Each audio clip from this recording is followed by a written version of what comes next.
তোরা যুবক দল মারহাবা মারহাবা মারহাবা মারহাবা। ভয় কি রে তুই বীর মুজাহিদ লা শরীক তোর পরিচয়, বিশ্ব জগৎ হার মানিবে হবে রে তোর হবে জয়। ভয় কি রে তুই বীর মুজাহিদ লা শরীক তোর পরিচয়, বিশ্ব জগৎ হার মানিবে হবে রে তোর হবে জয়। মারহাবা মারহাবা মারহাবা মারহাবা। এগিয়ে চল বাংলাদেশের আহলে হাদিস যুবক দল, শাহাদাতেরই কালেমা নিয়ে চল রে তোরা যুবক দল। মারহাবা মারহাবা মারহাবা মারহাবা। কালেমারই দিব দাওয়াত আল্লাহ ছাড়া ইলাহ নাই, কে আছো ভাই হও আগুয়ান এক কাতারে পা বাড়াই। কালেমারই দিব দাওয়াত আল্লাহ ছাড়া ইলাহ নাই, কে আছো ভাই হও আগুয়ান এক কাতারে পা বাড়াই। লক্ষ মোদের এক আল্লাহ, লক্ষ মোদের এক আল্লাহ, বহুইলার পতন চাই। মুহাম্মদ রাসূল মোদের আল্লাহ সারা মাবুদ নাই, মুহাম্মদ রাসূল মোদের আল্লাহ সারা মাবুদ নাই। মারহাবা মারহাবা মারহাবা মারহাবা।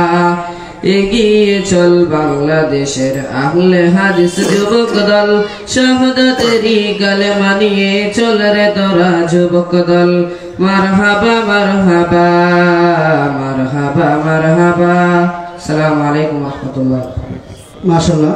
প্রিয় উপস্থিতি, এ পর্যায়ে কোরআন এবং হাদিসের আলোকে অতি মূল্যবান আলোচনা নিয়ে আসছেন আন্তর্জাতিক খ্যাতিসম্পন্ন ইসলামিক স্কলার ব্রাদার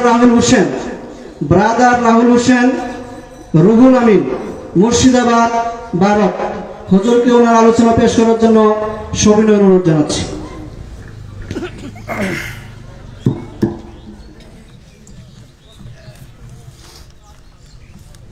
আসসালামু আলাইকুম ওয়া রাহমাতুল্লাহি ওয়া বারাকাতুহু। ইন্নাল হামদালিল্লাহি নাহমাদুহু ওয়া নাস্তাঈনুহু ওয়া নাস্তাগফিরুহু ওয়া নাউযু বিল্লাহি মিন শুরুরি আনফুসিনা ওয়া মিন সাইয়্যাতি আমালিনা। মান ইয়াহদিহিল্লাহু ফালা মুদিল্লা লাহু ওয়া মান ইউদ্লিল ফালা হাদিয়া লাহু। وأشهد أن لا إله إلا الله وحده لا شريك له وأشهد أن محمدا عبده ورسوله أما بعد فإن خير الحديث كتاب الله وخير الهدي هدي محمد صلى الله عليه وسلم وشر الأمور محدثاتها وكل محدثة بدعة وكل بدعة ضلالة وكل ضلالة في النار. أعوذ بالله السميع العليم من الشيطان الرجيم من همزه ونفخه ونفسه. يا أيها الناس اتقوا ربكم الذي خلقكم من نفس واحدة وخلق منها زوجها وبث منهما رجالا كثيرا ونساء واتقوا الله الذي تساءلون به والأرحام إن الله كان عليكم رقيبا. يا أيها الذين آمنوا اتقوا الله وقولوا قولا سديدا يصلح لكم أعمالكم ويغفر لكم ذنوبكم ومن يطع الله ورسوله فقد فاز فوزا عظيما. قال رب اشرح لي صدري ويسر لي أمري واحلل عقدة من لساني يفقهوا قولي. ربي زدني علما وزدني فهما. সমস্ত প্রশংসা সেই মহান সত্তা আল্লাহ সুবহানাহু ওয়া তাআলার জন্য, যিনি আমাদের সৃষ্টি করেছেন। শুধু সৃষ্টি করেননি, এই পৃথিবীতে সহস্র কোটি মাখলুকাত সৃষ্টি করার পরেও যদিও আমরা দীর্ঘদিন যাবৎ ধরে শুনে আসছি আল্লাহ সুবহানাহু ওয়া তাআলা তিনি নাকি 18,000 মাখলুকাত সৃষ্টি করেছেন, শুনে আসছি না? আমাদের মতো হুজুরাই বলে যে আল্লাহ সুবহানাহু ওয়া তাআলা 18,000 মাখলুকাত সৃষ্টি করেছেন।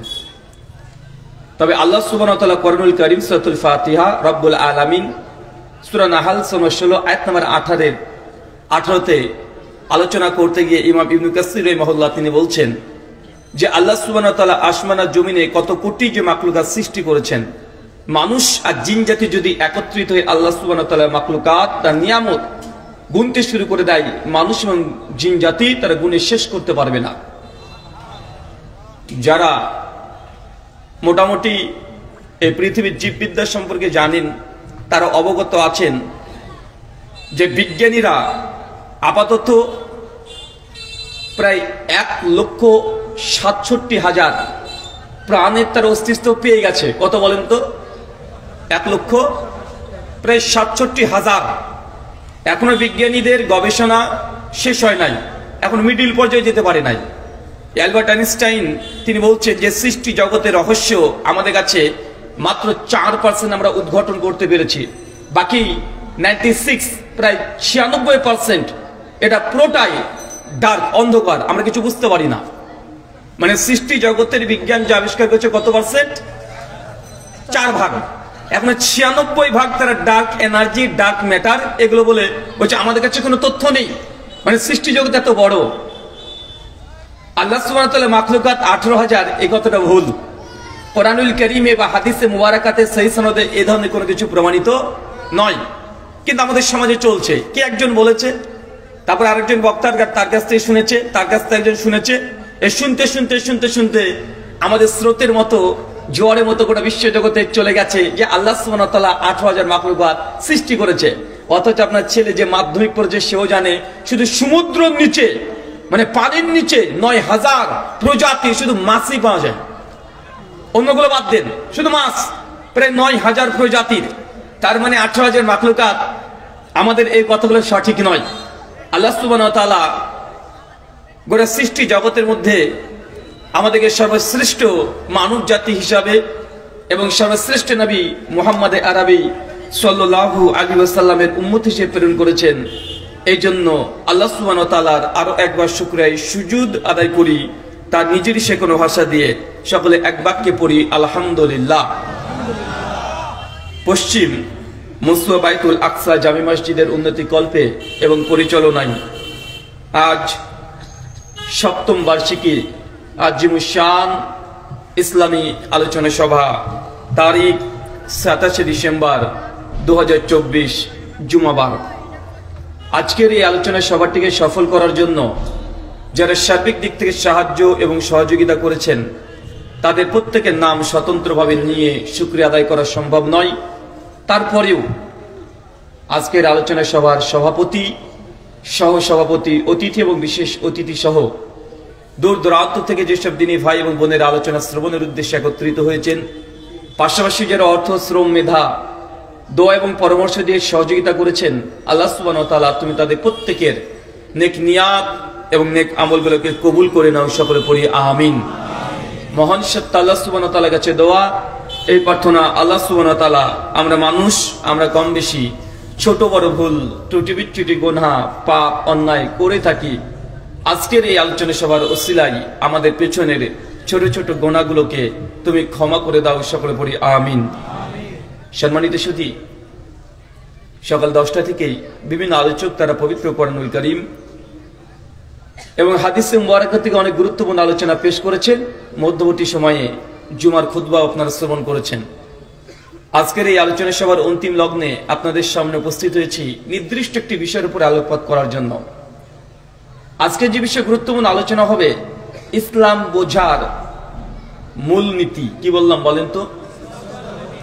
ইসলাম বুঝার মূলনীতি। ইসলাম পালন করাটা যতটা গুরুত্বপূর্ণ, এটা চেয়ে ইসলামটাকে জানা এটা অনেক বেশি গুরুত্বপূর্ণ। কেননা ইসলাম, আজকে আমরা নিজেদের মুসলিম দাবি করছি, কিন্তু মুসলিমদের মধ্যে অনেকগুলো ক্লাসিফিকেশন, অনেকগুলো ভাগ, অনেকগুলো দল, মত, আকীদা, বিশ্বাস। অনেক মানুষ মুসলমানের নামে, মুসলিম নামেই মাজারে চাঁদা তুলে মুসলিম নামেই আরেকজন বলে এই মাজারে চাঁদা দেওয়া যাবে না। কেউ কেউ নিজেকে মুসলিম দাবি করে মাজারে সিজদা দেয়, আরেকটা দল বলছে সিজদা দেওয়া শিরক, যদি দেয় তাহলে জাহান্নামে যাবে। আছে না নাই কথা বলেন? আবার অনেকে বলছে পীর না ধরলে জান্নাতে যাওয়া যাবে না, যার পীর নেই তার পীর শয়তান। আবার অন্য একটি দল বলছে আরে ভাই যার পীর আছে তারাই শয়তান। আছে না? মানে ইসলাম আমরা সকলে নিজেদেরকে মুসলিম দাবি করছি, কিন্তু আমাদের পজিশন একদম 100 ডিগ্রি উল্টো। আপনি যদি পূর্বে আছেন, আমি পশ্চিমে আছি। আপনি যেটাকে নেকির কাজ মনে করছেন, আমি সেটাকে গুনহার কাজ মনে করছি। আপনি যেটাকে ইবাদত মনে করছেন, আমি সেটাকে শিরিক মনে করছি। আপনি যেটাকে সুন্নাহ মনে করছেন, আমি সেটাকে বিদআত মনে করছি। এরকম সমাজে আছে না নাই কথা বলেন? আর আমরা আম জনতা, সাধারণ মানুষ, আমরা বিভ্রান্তির মধ্যে আছি। কেন? আসলে সবই তো হুজুর, সবাই তো 20 বছর 22 বছর 34 বছর ধরে মাদ্রাসায় পড়েছে। শুধু পড়েছে না, মাদ্রাসায় পড়াচ্ছেও বটে। শুধু পড়াচ্ছে না, বরং পরীক্ষাও নেয় শিক্ষককে। পরীক্ষা না পড়ে পাস করায় অথবা ফেলও করিয়ে দেয়। তো দুই দলের মধ্যে তো বড় বড় আলেমরা আছে, সবাই তো 22 হাত 24 হাত পাগড়িও পড়ে। তো দুই দল আলেম, কিন্তু তাদের ফতুয়া একজন বলছে হ্যাঁ, আরেকজন বলছে না। একজন বলছে জায়েজ, আরেকজন বলছে না জায়েজ। এই সমস্যা আছে না নাই কথা বলেন? আসলে এই সমস্যার সমাধান কাকে করতে হবে? কারণ হুজুরদের কাজ ছিল আমাদের যে সমস্যার সমাধান করব, অথচ আমরা এই সমস্যার সমাধান করা বাদ দিয়ে আমরা নিজেরাই সমস্যার মধ্যে মারামারিতে, কাদা ছোড়াছড়িতে ব্যস্ত আছি না নাই? তো আমাদেরকে দায়িত্ব ছিল আমরা সমাধান করব, অথচ আজকে আলেম শ্রেণী যারা আমরা আছি, যারা দায়িত্বশীল, তারাই মতভেদ করছি। আর আম জনতা, আমুন নাস, সাধারণ জনতা, তারা ভাবছে যে কার কথা বিশ্বাস করব। কারণ আমাদের কাছে হুজুর হচ্ছে মানদণ্ড, কিন্তু হুজুরাই যদি মারামারি করে তো কার কাছে যাব? ভাই এই প্রশ্ন আছে না নাই?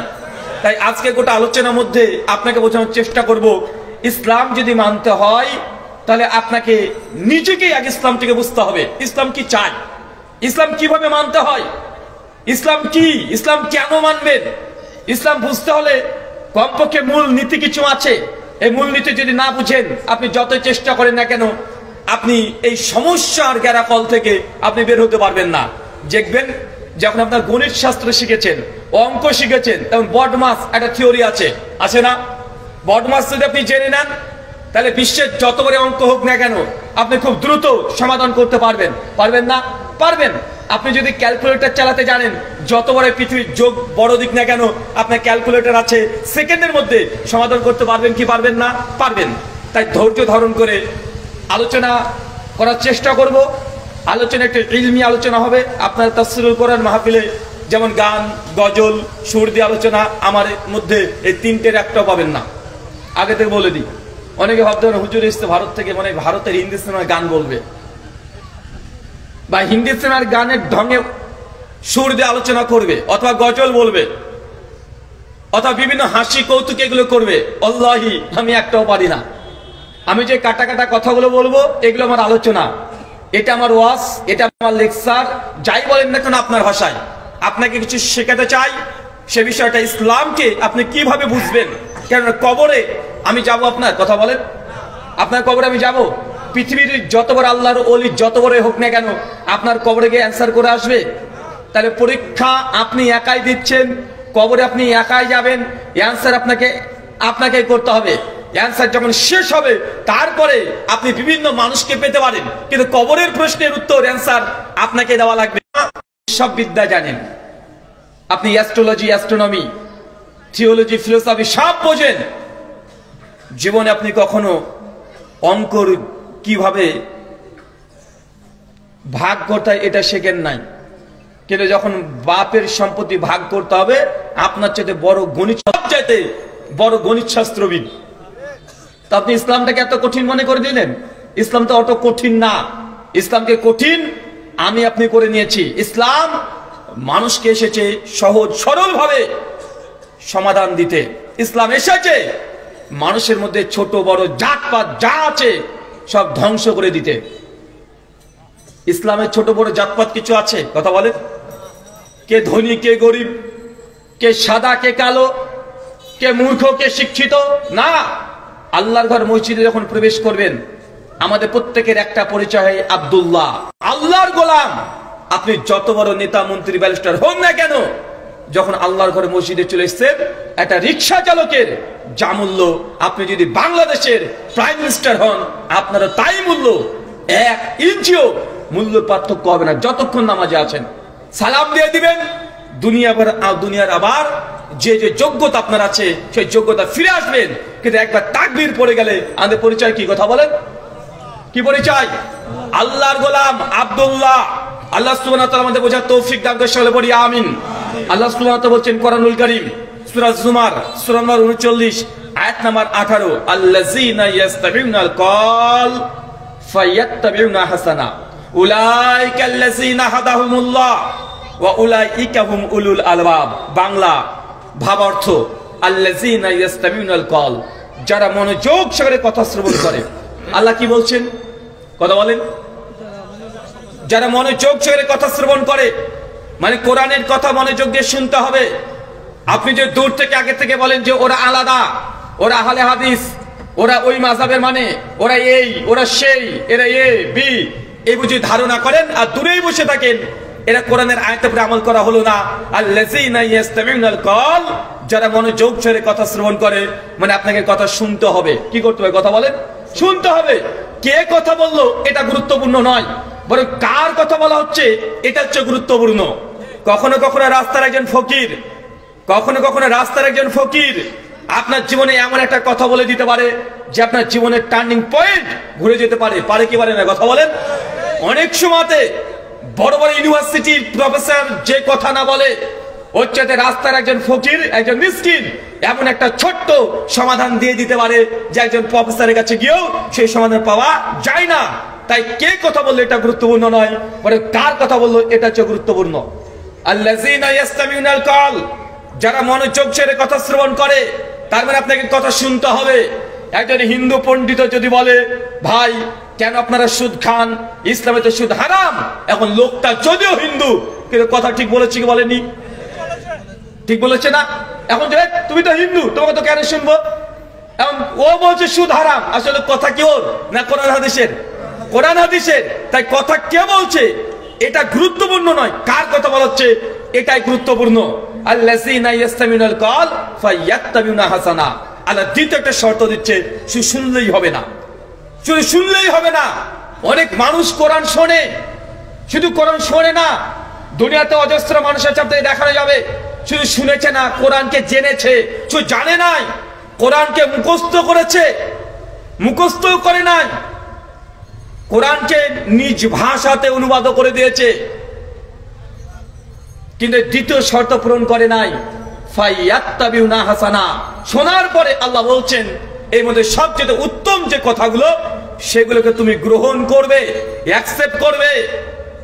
ভাই পৃথিবীতে এমন মানুষ আছে না কোরআন জানার মানুষ কি অভাব আছে? আরে পৃথিবীর ইতিহাসে বর্তমান গোটা বিশ্ব জগতে কোরআন ইসলামকে একটা থিওলজি, একটা সাবজেক্ট হিসেবে পড়ানো হয়। যে জিওগ্রাফি একটা সাবজেক্ট, সায়েন্স একটা যেমন সাবজেক্ট, তো ইসলাম থিওলজি এটা একটা সাবজেক্ট, একটা সাবজেক্ট হিসাবে বিশ্ব জগতে পড়ানো হয় কি হয় না? হয়। আমার দেশের রাজা রামমোহন রায়, তিনি ফার্সি, উর্দু, আরবি, বাংলা, ইংলিশ 5টা ভাষার পণ্ডিত ছিলেন। কোরআন কারীম 22 পারা কোরআনকে মুখস্থ করেছিলেন। কয় পারা? 22 পারা। কেউ তারপরেও মুখস্থই করেছে। কেন? আরবি ভাষার পণ্ডিত ছিলেন তিনি, ফার্সি বুঝতে পারতেন ভালো, তিনি উর্দু ভাষার পণ্ডিত ছিলেন, হিন্দি, বাংলা, ইংলিশ 5-6টা ভাষার পণ্ডিত ছিলেন। এই জন্য কোরআন মাজিদকে ভালো লেগেছে, পড়তে শুরু করেছে, মুখস্থ করে দিয়েছে। তো মুখস্থ করলে যে নাজাত হবে, কোরআন জানলে যে নাজাত হবে এমনটা নয়। আল্লাহ দ্বিতীয় শর্ত দিয়েছে, ফায়াত্তাবিউনা হাসানা। শোনার পরে, জানার পরে সবচেয়ে উত্তম যেটা সেটা গ্রহণ করার মতো হৃদয়কে উন্মুক্ত রাখতে হবে। হৃদয় যদি তালা মেরে দেন যে না শুনবো জানবো কিন্তু আমল করব না, যদি এমন হয় আল্লাহ কি বলছে? ফাউলাইকাল্লাযীনা হাদাহুমুল্লাহ, যারা শোনে, শোনার পরে আমল করার জন্য প্রস্তুতি নাই, আমি আল্লাহ এইসব ব্যক্তিকে ধরে ধরে মূলত হিদায়াত দান করে থাকি। আল্লাহ যাকে তাকে হিদায়াত দেন না। আল্লাহ চাইলে আবু জাহেলকে হিদায়াত দিতে পারতেন। আল্লাহ চেয়ে কি হিদায়াত কম ছিল? আল্লাহ আবু জাহেলকে হিদায়াত দিতে পারতেন না?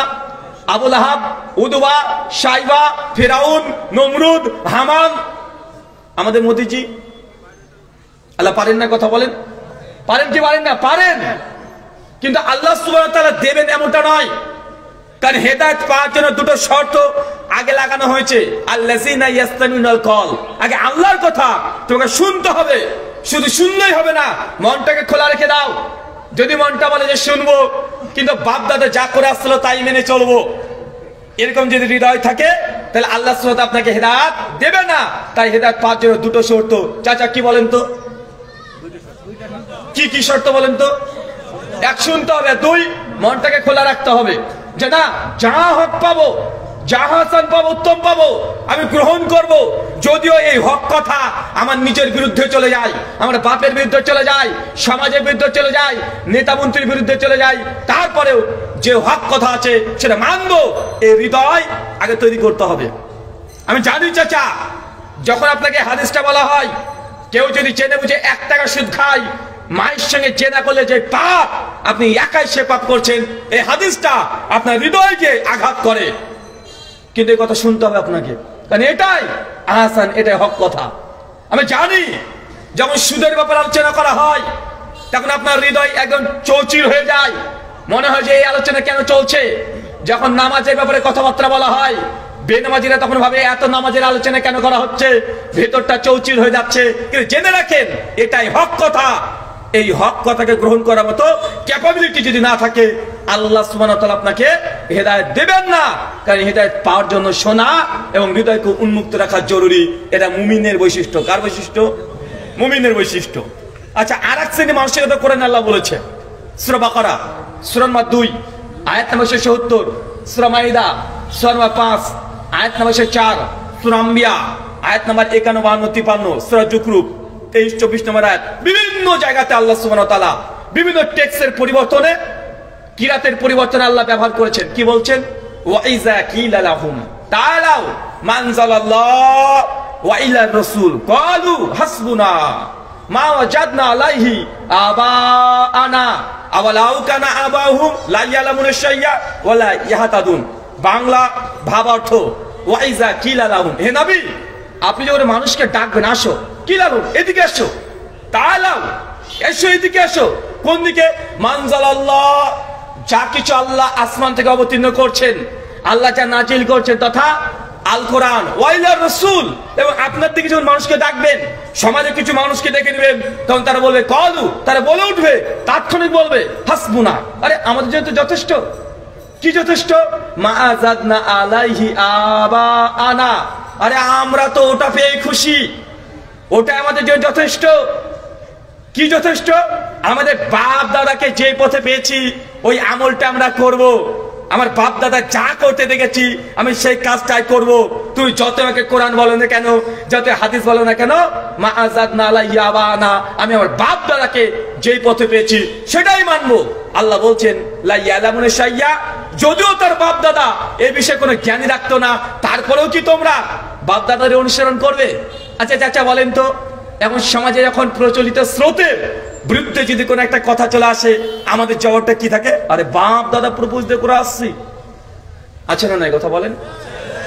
এখনই যদি বলি চাচা বাপ মারা গেছে 40 সেখানে দেওয়া যাবে না, এটা বিদআত, আপনি বাহ্যিক দিক থেকে মনে করছেন এটা তো ভালো কাজ, মানুষকে খাওয়াচ্ছি, কিন্তু আপনাকে বললাম বিদআত। আর বিদআতের পরিণতি কি? আল্লাহ নেই বলছেন কুল্লু বিদআতিন দালালা, প্রত্যেক বিদআত হচ্ছে ভ্রষ্টতা।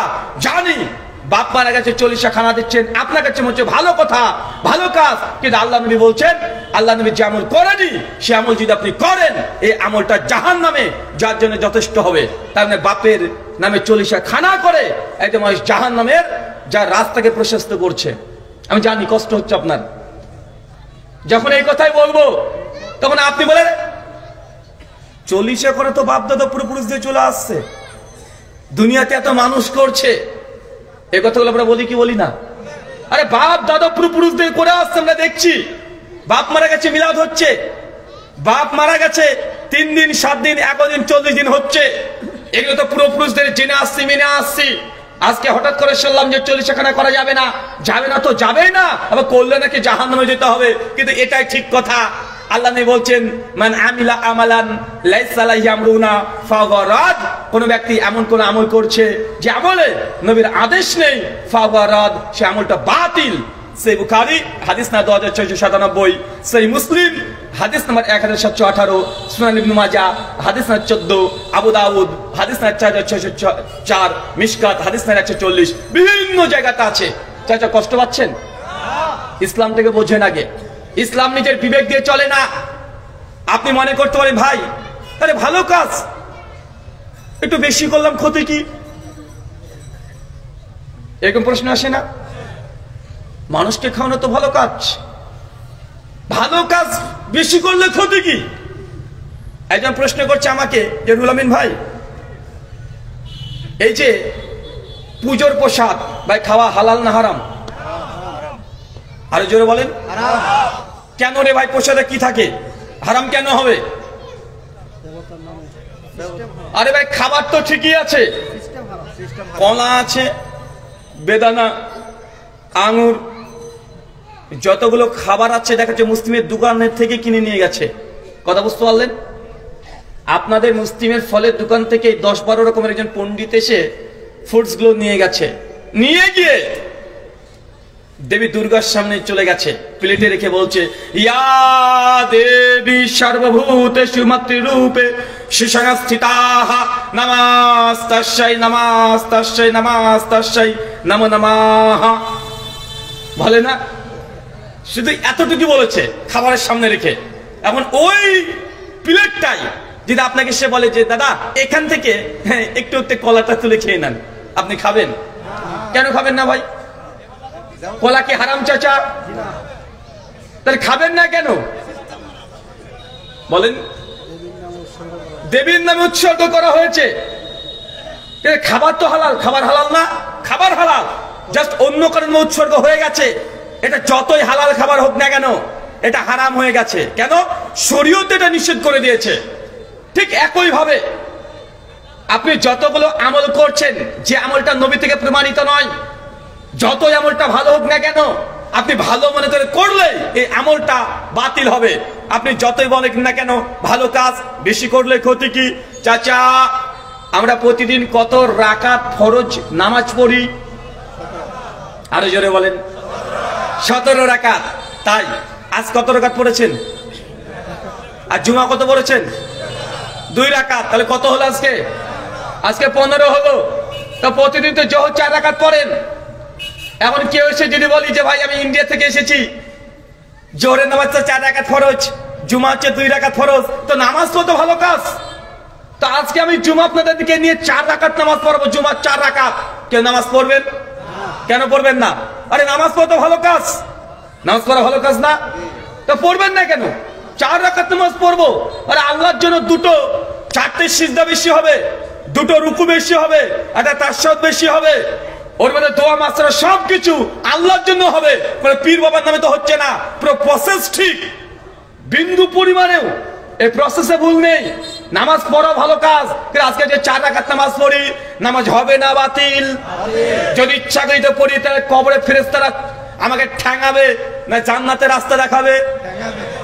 ঠ্যাঙানো বুঝেন না, মানে পেটানো। তার মানে বোঝা গেল নামাজ পড়েও ভালো কাজ, তারপরেও 4 রাকাত কেউ যদি গোড়ামি করে 4 রাকাত জুমা পড়ে, নামাজ তো বাতিল, তো বাতিল। নামাজের নেকি তো দূরের কথা, গোনা হবে, গোনা তো দূরের কথা, জাহান্নামে তাকে নিক্ষেপ করা হবে। হবে কি হবে না? অথচ নামাজে বলে শ্রেষ্ঠ ইবাদত দুনিয়াতে আর কিছু আছে? কথা বলেন। আচ্ছা বলেন তো মাগরিবের নামাজ ক রাকাত পড়েন? 3 রাকাত। কেউ যদি এখন যুক্তিবিদ্যা দিয়ে বলে এত বড় আমি আল্লাহর ওলি, নামাজ পড়তে আমার ভালোই তো লাগে, নামাজ বেশি পড়লে ক্ষতি বাকি। জোহর পড়লাম 4 রাকাত, আসর পড়লাম 4 রাকাত, এশা করবো 4 রাকাত, মাগরিব মাঝখানে তুমি বাবা কেন 3 থাকবে? তোমাকে 4 রাকাত মেরে দিলাম, নামাজ হবে না বাতিল? কেন? শরীয়ত এটাই নির্ধারিত। নামাজ বাড়াতেও পারবেন না, কমাতেও পারবেন না, যতই বলেন না কেন নামাজ তো ভালো কাজ। বেশি করলে ক্ষতি কি? বেশি করলে ক্ষতি এটাই, শরীয়ত আপনাকে অনুমোদন দেয় নাই। তার মানে বোঝা গেল ইবাদত যদি বাড়াবাড়ি করেন তাহলে এটা জান্নাতের রাস্তা নয়, এটা জাহান্নামের রাস্তা। কেন? শরীয়ত আপনার মনের মতো পালন করলে হবে না, শরীয়তে একটা লিমিট আছে। তিলকা হুদুদুল্লাহ, এটা হচ্ছে এই সীমারেখা। এই সীমারেখা পার হলে ভালো কাজ করলেও খারাপ হয়ে যায়। চাচা খতনা বুঝেন? খতনা মুসলমানি দেওয়া ভালো কাজ না খারাপ কাজ? এখন আপনার যদি নাতি যদি একটু বেশি করে দেন, হ্যাঁ কি হবে? ফরজ বাতিল হয়ে যাবে না? ফরজ বাতিল হয়ে যাবে। তা আপনাকে এতটুকু নীতিমালা বুঝেন, এটাকে আপনাকে বারবার কঠিনভাবে বোঝানোর চেষ্টা করছি। শরীয়ত নিজের ইচ্ছে মতো বাড়ানো যায় না, কমানো যায় না। মন চাইলে বৃদ্ধি করে দিলাম, মন চাইলে কমিয়ে দিলাম, এটা করা জায়েজ নয়, বরং হারাম। ভালো কাজ হলেও সেটা বাতিল হয়ে যায়। চলেন কয়েকটা কোরআন থেকে এবং হাদিস থেকে আমরা কিছু ঘটনা দেখি। এক, সূরা ইউনূস সূরা নম্বর 10 আয়াত নম্বর 15 মিডিল অংশ, সূরা হাকাব আয়াত নম্বর 9, সূরা আনাম আয়াত নম্বর 150। বিশেষ করে সূরা ইউনূস সূরা নম্বর 10 আয়াত নম্বর 15 তাফসীর ইবনে কাসির সহ আলোচনা দেখবেন। আল্লাহ নবী একদিন বসে আছেন, আর সাহাবা রাদিয়াল্লাহু আনহুমরা ছুটে চলে এসেছেন, আল্লাহ নবীর কাছে বসে আছেন। আর কিছু কাফেররা, বড় বড় ইহুদি নেতা তার নবীর কাছে চলে এসেছে। বড় বড় কুরাইশের নেতারা নবীর কাছে চলে এসেছে। আর নবীকে মাঝে মধ্যে এসে কুরাইশরা, ইহুদিরা খুব বাজে বাজে প্রশ্ন করতো। তারা বলতো, তুমি নাকি নবী? যদি নবী হও এই প্রশ্নের উত্তর দাও, যদি নবী হও ওই প্রশ্নের উত্তর দাও। কথা কি বুঝতে পারছেন? মানে আল্লাহ নবী কি নবী এটা পরীক্ষা করার জন্য বারবার ইহুদিরা দলবদ্ধভাবে আসতো, নবীকে সে বিভিন্ন প্রশ্নতে তারা নিক্ষেপ করতো। তো একদিন কুরাইশরা চলে এসেছে, এসে আল্লাহ নবীকে বলছেন, ওয়া ইতিবি কোরআনি গায়রি হাযা, হে নবী মুহাম্মদ। তা তো নবী বলছে না, হে মুহাম্মদ তোমার কাছে যে কোরআন এসেছে, ওয়া ইতিবি কোরআনি গায়রি হাযা, এই কোরআনের পরিবর্তে অন্য একটা কোরআন আনেন, তাহলে আপনাকে নবী মেনে নেব। বলেন কে কাকে বলছে? কথা মনে বুঝতে পারলেন না? কাফেররা এসে নবীকে বলছে, ওয়া ইতিবি কোরআনি গায়রি হাযা, এই কোরআনের পরিবর্তে অন্য একটা কোরআন আনেন, আপনাকে নবী হিসেবে মেনে নেব। আল্লাহ নবী কোনো কথা বলে কি রে? কাফেররা বলছে কোরআনে যা আছে সব আমাদের বিরুদ্ধে চলে আসে, যে আয়াত নিয়ে আসেন আপনি সব আমাদের বিরুদ্ধে, তাই কোরআনের পরিবর্তে অন্য নতুন কোরআন নিয়ে আসেন, তাহলে আপনাকে নবী মানবো। আরে কোরআন যা বলে সব আমাদের প্রচলিত ধর্ম বিশ্বাসের বিরুদ্ধে। বলছে 360 জন মাবুদ চলবে না, একজনকে মানতে হবে, তাকে আবার দেখাও যাবে না, আসমানের উপরে নাকি আছে, তো এটা তো আমাদের বিরুদ্ধে। বলছে কেউ চুরি করলে হাত কেটে দিতে হবে, পর্দা করতে হবে, সুদ খাওয়া যাবে না, ঘুষ দেওয়া যাবে না, ধর্মের নামে ব্যবসা করা যাবে না। কাফের কুরাইশরা এসে নবীকে বলছে, এই জন্যই এই কোরআনের পরিবর্তে অন্য একটা কোরআন আনেন, আপনাকে নবী মানবো। আল্লাহ নবী কোনো কথাই বলে না। বলে কি এরা? নীরব অবলম্বন করছেন। কিছুক্ষণ পর কাফেররা তাদের দাবি পরিবর্তন করছে, বলছে গোটা কোরআন যদি পরিবর্তন করতে না পারেন, আবাদদিলহু, এই কোরআনের মধ্যে কিছু পরিবর্তন করে দেন। গোটা কোরআন দরকার নেই, কিছু কিছু আয়াতকে পরিবর্তন করে দেন, কিছু কিছু আয়াত কেটে বাদ দিয়ে দেন, আর কিছু কিছু আয়াত নিয়ে আসেন যেটা আমাদের মনের মতো হবে। এটা কাদের দাবি কথা বলেন? এই দাবি আজকে না, 1400 বছর আগেকার। বর্তমান বিশ্বে মুসলমানদের মধ্যেও অনেক সুশীল আছে, বর্তমান গোটা বিশ্ব জগতে অনেক কাফের মুশরিক আছে, তারা ঠিক এই দাবি তাই করে যে কোরআন বর্তমান সময়ের জন্য চলবে না। হ্যাঁ, অনেকে আবার এই কথা বলে কোরআন চলবে, আলহামদুলিল্লাহ কোরআন ভালো, কিন্তু কোরআনের কিছু কিছু আইন এগুলো এখন বর্তমান যুগে চলে না। যেমন বোরখা পরা, এটা বর্তমান যুগে আর চলে না, পুরোটাকে কভার করে ঢেকে দেওয়া, এই একটা যদি না থাকতো কোরআনে তবে ভালো হতো। চুরি করলে হাত কেটে দিতে হবে, এক না থাকলেই হতো বেশি। কেউ জেনা করলে হত্যা করতে হবে, এগুলো না থাকলেই হতো। ভাই এমন অভিযোগ করে কি করে না কথা বলেন? তারাও 1400 বছর আগের মতো বলছে কোরআনের পরিবর্তন দরকার নেই, বরং কোরআনের মধ্যে আবাদদিলহু, কিছু কিছু আয়াতের পরিবর্তন করে দেন যেটা আমাদের মনের মতো হবে। নবী আমার কোনো কথাই বলে না, নীরবতা অবলম্বন করছেন। আল্লাহ সুবহানাহু ওয়া তাআলা সঙ্গে সঙ্গে আসমান থেকে ফেরেশতা জিবরিলকে বলছেন, জিবরিল আমিন চলে যাও ওহী নিয়ে, আমার নবীকে তারা প্রশ্ন করেছে, তুমি জানিয়ে দাও। জিবরিল আমিন সঙ্গে সঙ্গে ওহী নিয়ে দুনিয়াতে আসছে, এসে নবীকে বলছে আপনি জানিয়ে দেন, আপনাকে আল্লাহ সুবহানাহু ওয়া তাআলা এই অধিকার দেয় নাই যে শরীয়তের মধ্যে কিছু বাড়াবেন অথবা কমাবেন, বরং এটা জানিয়ে দেন আন্না আত্তাবিউ ইল্লা মা ইউহা ইলাই, হে নবী আপনি তো শুধু তারই আনুগত্য করেন যেটা আপনার রব আপনার উপরে অবতীর্ণ করেছে। নবী যে নিজের ইচ্ছে মতো মন মতো যা মন চায় তাই করে দিতেন, ব্যাপারটা এমনটা নয়। আল্লাহ বলছে আপনি বলে দেন, আরে আমি তো নবী, আমার আল্লাহ যা অবতীর্ণ করে সেটা মানতে বাধ্য হয়ে যায়। আর তোমরা হচ্ছে কোরআনের পরিবর্তন করতে, শরীয়তকে বিকৃত করতে, মন মতো ইবাদত নিয়ে আসতে, মন মতো কমাতে বাড়াতে, এই অধিকার তোমার নেই। কিন্তু বাংলাদেশে দেখেন অনেক হুজুর আছে শরীয়তের মধ্যে কম বেশি করে কি করে না। আল্লাহ নবী বললেন জামে তিরমিজি হাদিস না 3518, আফজালুজ যিকরি লা ইলাহা ইল্লাল্লাহ। আমাদের হুজুর বলছে লা ইলাহা বাদ দাও, ইল্লাল্লাহ জিকির করতে থাকো। শহীদ কমাচ্ছে না, শহীদকে কেটেছে না। অনেকে বলছে এরা আহলে হাদিস, এরা হচ্ছে নাপিত। কেন? এরা 20 টাকার তারাবিকে 8 টাকা করেছে। ভাই আপনারা কষ্ট নিন না, জাস্ট আমি উদাহরণ দিচ্ছি, আপনাকে কষ্ট দেওয়ার জন্য কথা বলছি না। আপনি জাস্ট আমাদের নিজের আত্মসংযম শোনার মতো সাহস রাখতে হবে। যতক্ষণ শোনার মতো সাহস না হবে সমাধান করতে পারবেন না। দূর থেকে গালিগালাজ নয়, আমি যে কথাগুলো বলছি আমার ব্যক্তিগত কোনো ব্যাখ্যা থাকলে আমার কথাগুলোকে একটা মানা দরকার নেই, কিন্তু আমার কথার পেছনে যদি কোরআনের আয়াত থাকে, যদি হাদিসে মুবারাকা থাকে, আপনি এগুলো মানবেন না। তাও বলছি ততক্ষণ মানবেন না যতক্ষণ আমার কথাগুলো আপনি নিজের চোখে কোরআন হাদিস থেকে আপনি যাচাই না করছেন, ততক্ষণ মানা দরকার নেই। আমার ব্যক্তিগত কোনো কথা দরকার নেই মানার। আল্লাহ নবী কি বলছেন? আফজালুজ যিকরি লা ইলাহা ইল্লাল্লাহ। হুজুর এখন বলছে না, ইল্লাল্লাহ জিকির করতে হবে। আমি বলছিলাম যে ভাই আমরা যদি নাপিতি হই, কারণ 20 টাকার তারাবিকে 8 টাকা পড়ি আমরা, তো তোমরা যে কালেমাকে অর্ধেক কেটে বাদ দিয়ে দিয়েছো, তোমরা তো বড় নাপিত। তারাবিটা নফল নামাজ, কেউ যদি নাও পড়ে একদিনও, শুধু হুকুমের পরে ঈমান আছে না। তারাবি নবী পড়তেন, তারাবির সাথে হুকুমের প্রতি ঈমান আছে। কেউ নামাজ তারাবি পড়েনি, ভাই সে কাফের হবে। কেউ তোমাকে এই কালেমাকে অর্ধেক করতে কে অধিকার দিয়েছে? লা ইলাহা বাদ, ইল্লাল্লাহ ইল্লাল্লাহ চলছে। আরেকদল বলছে না, ইল্লাল্লাহ এই জিকিরটাও বড় হয়ে যাচ্ছে, তো ইল্লাল্লাহ এই জিকিরটাকে আবার মাঝখান থেকে কাটো, কেটে কি করতে হবে? ইল্লাল্লাহ, ইল্লাহের বাদ দে আল্লাহ পড়ে আছে, জিকির করছে আল্লাহ আল্লাহ আল্লাহ। আছে না নাই? কথা বলেন। আরেকজন বলছে আল্লাহ এই জিকিরটাও যেন অনেক বেশি বড় হয়ে যাচ্ছে, এখন আল্লাহু এই শব্দকে বাদ দিয়ে গোটা আল্লাহটাই ভাব দে, এখন শুধু হচ্ছে হু হু হু করে জিকির করছে। আছে না নাই? কথা বলেন। এই এক কালেমাকে 10 বার কেটেছে, তারপরে আবার আমাদেরকে বলছে আমরাই নাকি নাপিত হলাম। তো বাবা তুমি আবার কে? তুমি আমাদের উস্তাজ, তুমি আমাদের গুরু। আমরা তো ইবাদতে কেটেছি, তোমরা আকীদা একদম কালেমার মধ্যে তোমরা হাত লাগিয়েছো। তাই এদিক দিয়ে অন্ততপক্ষে আমাদের চেয়ে তোমরা বেশি আছো। তারাবি কয় রাকাত 8 না 20, ওই ভিতরকে আমি যেতে যাচ্ছি না, মানে আপনাকে বোঝানোর চেষ্টা করছি শরীয়ত বুঝেন। নবী যা দিয়েছে হুবহু তাই করতে হবে আপনাকে, ওটাই শরীয়ত।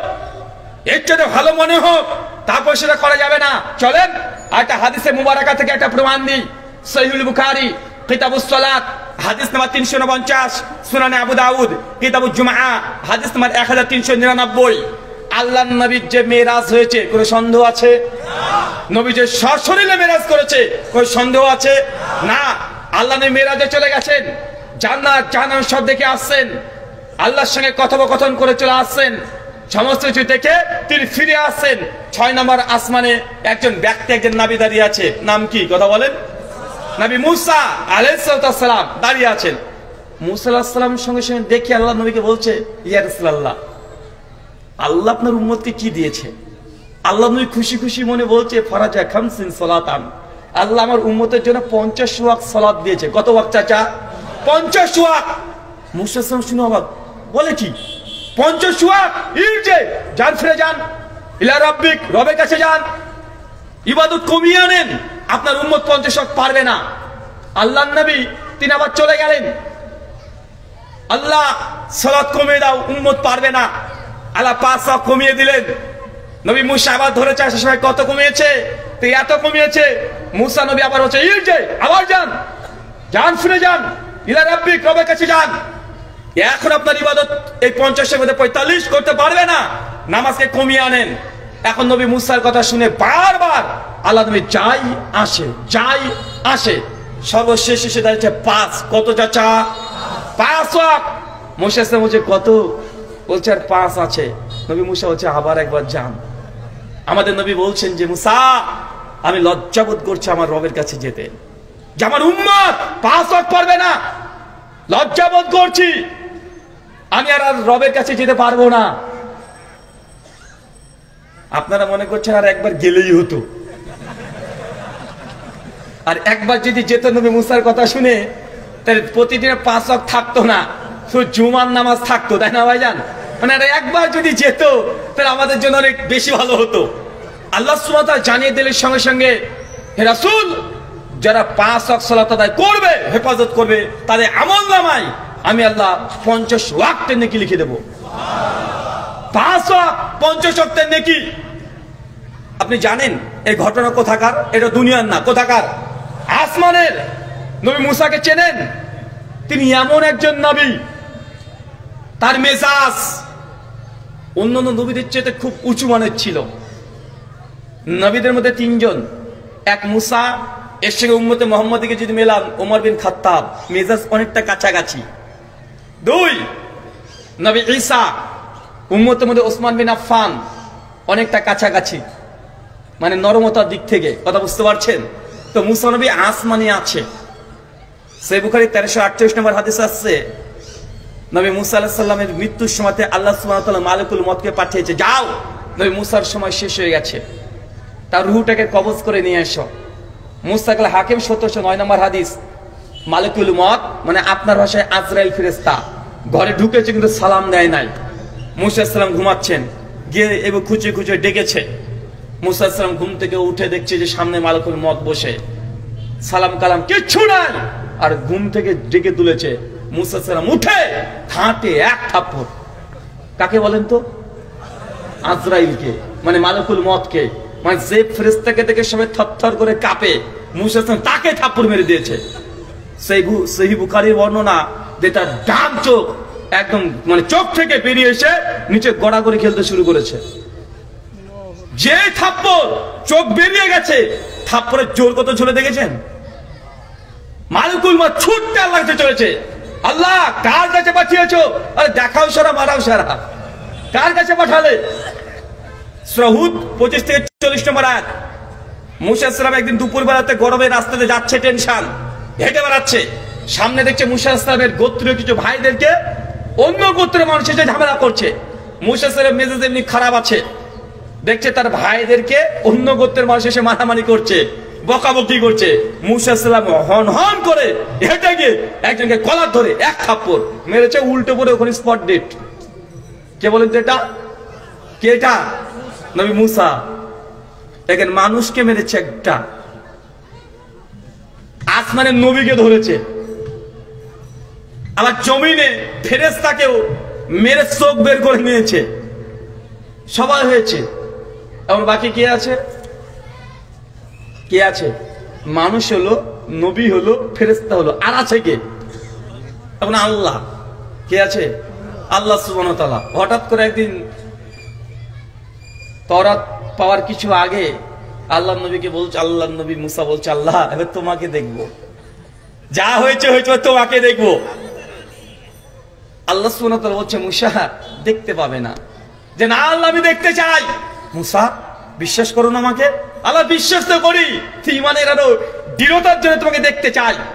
সূরা আরাফ সূরা 7 আয়াত 143 আল্লাহ বলছে, মুসা লান তারানি, কখনোই তুমি আমাকে দেখতে পাবে না। মুসা আলাইহিস সালাম জিদ করেই যায়। অবশ্য বাপের কাছে ছেলে জেদ করে যে আব্বা আইসক্রিম খাবো, বাবা বলছে বাবা এখন শীতকাল আইসক্রিম খেতে নেই, ছেলে তাও বলছে আব্বা আমি খাবো, জোর করে চলে যায়। বাবা তখন বলছে যে না আইসক্রিম খেতে হবে না, ঠান্ডা লেগে যাবে, ছেলে বলছে সোয়েটার পরে খাবো। বলেন বাপ যে কোন ঠান্ডা কথা বলছে, বেটা বুঝতে আর ঠান্ডা লেগে যাবে, সোয়েটার পরে খাবো তাহলে। তো মুসা আলাইহিস সালাম বলছে আল্লাহকে আল্লাহ দেখতে চাই। মুসা আল্লাহ বলছে তুমি দেখতে পাবে না, কারণ আল্লাহ সুবহানাহু ওয়া তাআলা নূরের তাজাল্লি, দেখে স্থির থাকা সম্ভব নয়। তারপর আল্লাহ বলছে ঠিক আছে মুসা আসো, কয়েকদিন পর আসবে, তুর পাহাড়ের দিকে তাকাবে। আল্লাহ জাস্ট আল্লাহ নূরের তাজাল্লি একটু দেখিয়েছে, মুসা আলাইহিস সালাম অজ্ঞান হয়ে নিচে শুয়ে পড়েছে। অথচ আমাদের পীর সাহেবরা মাঝে মধ্যে আল্লাহকে দেখে, মাঝে মধ্যে দেখে। তাবাক্কাত শাফি প্রথম খণ্ড 167 পৃষ্ঠায় লেখা আছে, শাফি মাযহাব যারা মুকাল্লিদ, শাফি মাযহাব যারা মানে, তারা বলছে আমাদের ইমাম এত বড়, আল্লাহকে 100 বার দেখেছে। কেন?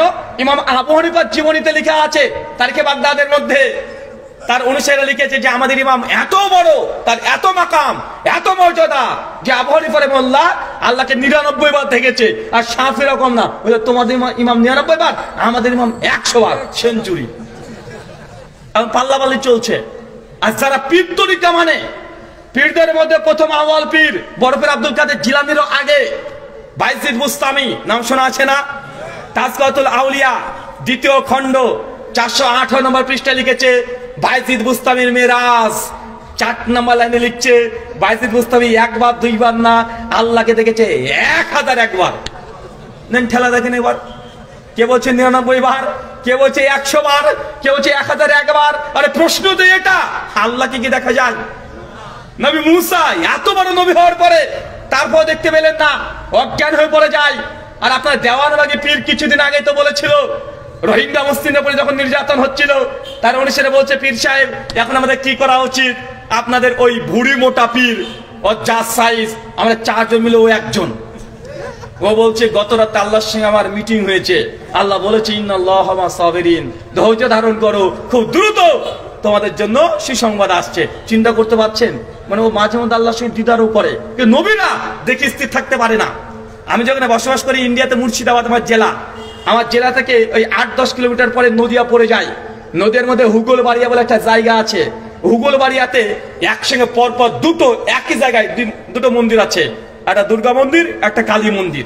তো প্রচলিত কথা ছোট থেকে আমরা শুনে আসছি, ওইখানে যে মা কালী আছে ওনাকে জাগ্রত দেবী, মাঝে মধ্যে জেগে যায়, হাঁটাহাঁটি করে। তো ছোটকাল থেকে শখ, জাগ্রত দেবী মা কালীকে দেখবো, হাঁটাহাঁটি করে। দেখতে যদিও একটু ভয়ঙ্কর, মানে কালীর 8টা টোটাল রূপ আছে। দেখবেন একটা কালো কুচকুচে, পুরোটা কালো, ওটাকে বলে শ্মশান কালী। যেটা হালকা নীল বর্ণের ওটা হচ্ছে শ্যামা কালী। তো এরকম 9 রকমের শ্মশান কালী বিভিন্ন আছে।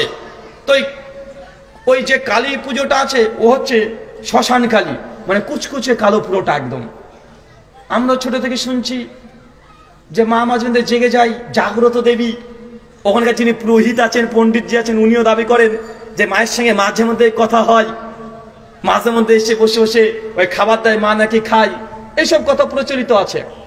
তো অনেক পুরাতন কথা, আমি কেবল মাধ্যমিক দিয়েছি সেই সময়।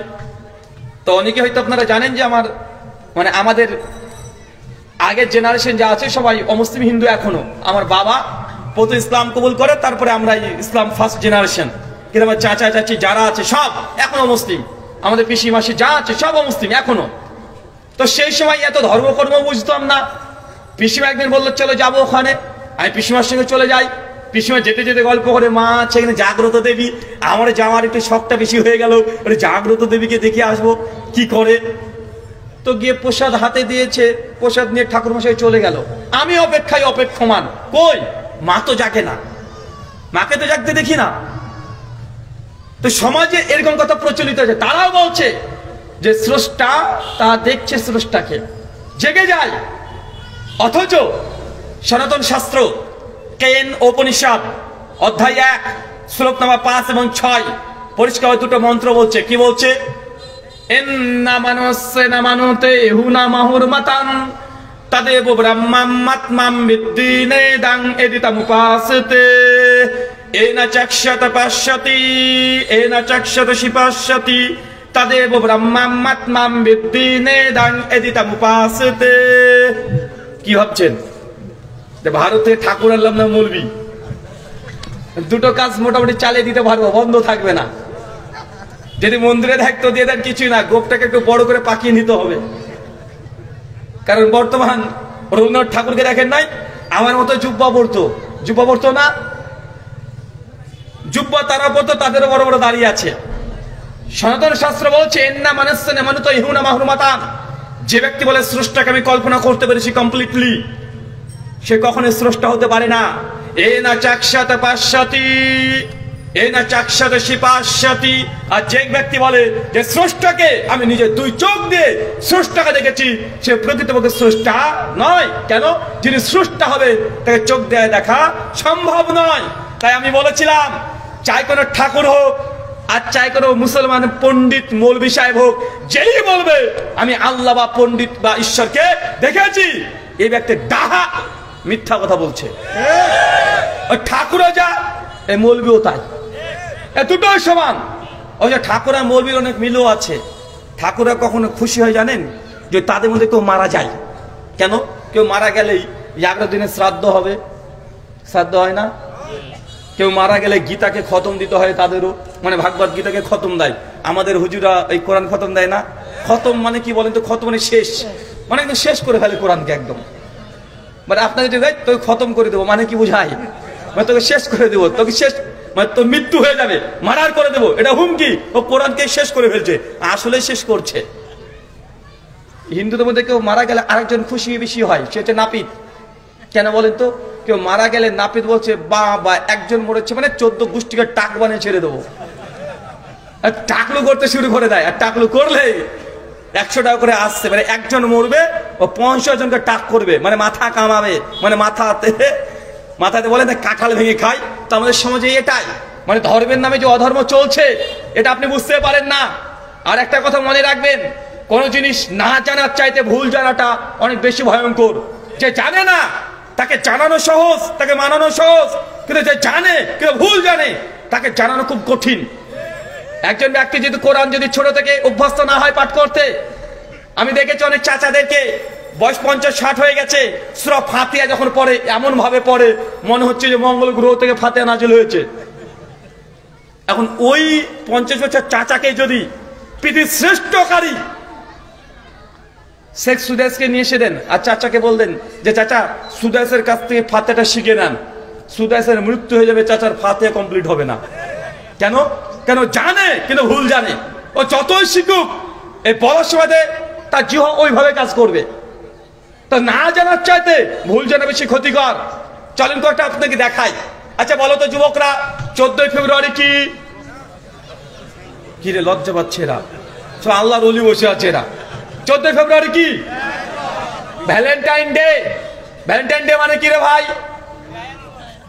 আরে যেটা আছে সেটা বলেন। ভ্যালেন্টাইন ডে মানে ভালোবাসা দিবস। আচ্ছা পৃথিবীর কোন ইংলিশ ডিকশনারিতে লেখা আছে ভ্যালেন্টাইন ডে বাংলা মানে ভালোবাসা দিবস? ভালোবাসা দিবসের ইংলিশ করলে হয় লাভ ডে। কি ডে? লাভ ডে। অর্থাৎ বিশ্ব ভালোবাসা দিবস ইংলিশ ইন্টারন্যাশনাল লাভ ডে বা ওয়ার্ল্ড লাভ ডে, এটাই তো হয়। তো ভ্যালেন্টাইন ডে এটা কিভাবে, কোন গ্রামার দিয়ে? এর বাংলা মানে হয় ভালোবাসা দিবস রে ভাই। তাহলে এটা ভুল তথ্য চলছে না? আরে ভ্যালেন্টাইন ডে এটা খ্রিস্টানদের একটা ধর্মীয় উৎসব। এ বিষয়ে পরবর্তী সময় আলোচনা করা যাবে। আচ্ছা চাচা বলেন তো আজ কয় তারিখ? 27 তারিখ। এই যে 25 ডিসেম্বর এটা কি দিন? আরো জোরে বলেন কি দিন? বড়দিন। মাশাআল্লাহ 25 ডিসেম্বর বড়দিন। আচ্ছা যুবকরা বলো তো টাইমের দিক থেকে বড়দিন কয় তারিখকে বলা হয়? সবচেয়ে বেশি বড়দিন কোনটা? 21 বা 22 জুন। তো 25 ডিসেম্বর কিও বড়দিন হলো রে ভাই? আচ্ছা দুনিয়াতে সবচেয়ে দিন ছোট কয় তারিখে হয়? 22 বা 23 ডিসেম্বর। যে লিপিয়ার হয় 23-24 ডিসেম্বর। তার মানে বোঝা গেল দুনিয়ার সবচেয়ে ছোট দিন সেটা কয় তারিখ? 23 ডিসেম্বর। চাচার মাথার উপর দিয়ে চলে যাচ্ছে। চাচা শীতের সময় দিন ছোট হয় না বড় হয়? শীতের সময় দিন ছোট হচ্ছে না? শীতের সময় কি বড়? রাত বড়। আর গরমে কি বড়? দিন বড়, রাত ছোট। তো ডিসেম্বর মাস চলছে, এখন কি ছোট দিন না বড় দিন? তো 25 ডিসেম্বর ছোট দিন না বড় দিন? আরে 25 ডিসেম্বর তো সবচেয়ে ছোট দিন, কিন্তু মানুষ বলছে বড় দিন। মানে বুঝতে পারলাম না আমরা। চাচা ওই মাঠে দেখবেন যখন আপনার গায়ে গরুগুলো চড়ে সেই সময় একটা সাপ আসে। কি সাপ নাম ওটা? ডাড়ার সাপ না কি বলেন আপনারা? ওটাই বলেন তো। রাজশাহী থেকে শিখেছে ওটা ডাড়ার সাপ। আচ্ছা ওই ডাড়ার সাপটা আপনার গরু দুধ খেয়ে চলে যায় না? আর যায় কি যায় না? কথা বলে না। ডাড়ার সাপ দুধ খায় তো, খেয়ে চলে যায়। আপনার গরুর দুধ আর থাকে না, শুকিয়ে যায়। আচ্ছা যারা মাধ্যমিক দিয়েছে তারা বলো তো সাপ কি দুধ খায়? সাপ তো দুধই খায় না। তা আপনার ডাড়ার সাপের দুধ এতদিন কে খেলো? চাচা সাপ জীবনে দুধ খায় না। ওকে যদি জোর করে দুধ খাইয়ে দেন ও 7 থেকে 8 ঘন্টা পরে এমনি মারা যাবে বিষের প্রতিক্রিয়াতে। জোর করে যদি খাইয়ে দেন ও বাঁচতে পারবে না, হজম করতে পারবে না। কারণ দুধকে হজম করার জন্য যে এনজাইমের প্রয়োজন, সে এনজাইম সাপের শরীরে নাই। ও মাছি খাবে, পোকা খাবে, ব্যাঙ খাবে, এইসব প্রাণী খেতে পারবে, ও দুধ খেতে পারে না। কিন্তু আমরা সাপকে দুধ খাচ্ছি না। তো আপনাকে যদি এইভাবে বলতে শুরু করি যে আপনি বুঝেন যেটা সম্পূর্ণ উল্টো অপোজিট সমাজে চলছে। ওই যে আগে দেখাতো যে বিভিন্ন রকমের গ্রামে বিভিন্ন সাপ উড়ে আসতো, এসে বিন বাড়াচ্ছে, প্যাপো করে বিন বাড়াচ্ছে, আর সাপ তাকে ফসফস করছে, কিন্তু সাপ শুনতেই পায় না। সাপের কানই নাই, ও শ্রবণ শক্তি নাই, ও দৃষ্টি শক্তি আছে, ও দেখতেই পারে না। ছোটবেলায় বলতো যে হাতিরকে যদি একবার এই কোনো সাপকে যদি একটা মেরে দিস, তাহলে আর একটা সাপ প্রতিশোধ নেওয়ার জন্য 10 বছর বড় আসবে, আছে না? মানে সব কেচ্চা কাহিনী। সাপকে নিয়ে মানুষের অনেকগুলো মিথ আছে, যে সাপ নাকি আগে মানুষ থেকে সাপ হয়ে যেত। সিনেমাতে দেখেছেন না চাচা, হাত উপরে তুলে আর মানুষ সাপ হয়ে যায়, আবার সাপ থেকে মানুষ হয়। মানে সমাজের যে কুসংস্কার আপনি দেখছেন। আরে 25শে ডিসেম্বর তো দিন তো ছোট, তারপরে আপনি বলছেন বড়দিন। জানেন সাপ দুধ খায় না, তারপরে আপনার বিশ্বাস নেই, সব দুধ খেয়ে পালিয়ে গেছে। ভ্যালেন্টাইন ডে বাংলা মানে জীবনে ভালোবাসা দিবস হয় না। আপনি ইংলিশ জানেন, ভালোবাসা দিবসের ইংলিশ লাভ ডে, কিন্তু কিভাবে ভ্যালেন্টাইন ডে বলে দিচ্ছেন? তার মানে আমাদের মধ্যে ভুল আছে, এটা আপনাকে বুঝতে হবে। সম্মানিত সুধী, আমরা বলছিলাম দ্বীন ইসলামের মধ্যে নিজের ইচ্ছা মতো শরীয়তে বাড়াতেও পারবেন না, কমাতেও পারবেন না। ওই যে নবী মুসা আলাইহিস সালাম আর আল্লাহ নবী আসমানে আছে, কোথায় কথা বলেন? এই ঘটনা থেকে 5টা শিক্ষা আছে। কমপক্ষে 1 ডজন ইস্তেদলাল এখান থেকে করা যায়। প্রসঙ্গক্রমে 4-5টা বলি। চাচা বলেন তো, নবী মুসা আলাইহিস সালামের মর্যাদা বেশি না আমাদের নবীর মর্যাদা বেশি? আমাদের নবীর মর্যাদা বেশি। তার মানে বোঝা গেল কখনো কখনো ছোটরাও বড়দের ভুল সংশোধন করে দিতে পারে। কেন নবীর কে বলছে যে আপনি ঘুরে যান? কে বলছে? মুসা নবী। তো মুসার চাইতে আমাদের নবীর তো মর্যাদা মাকাম, তার আজমত অনেক বেশি। তার মানে ছোটরা বড়দেরকে পরামর্শ দিতে পারে, মানে মুরিদরাও পীর সাহেবকে পরামর্শ দিতে পারে। পীর যদি একটু বাঁকা চোখে রাখে, জানতে পীর না, ও টাটকা কাঁচা শয়তান। 2, এই হাদিস থেকে প্রমাণ হয় আমাদের নবী আলেমুল গায়েব না, তিনি উম্মতের সব খবর জানেন।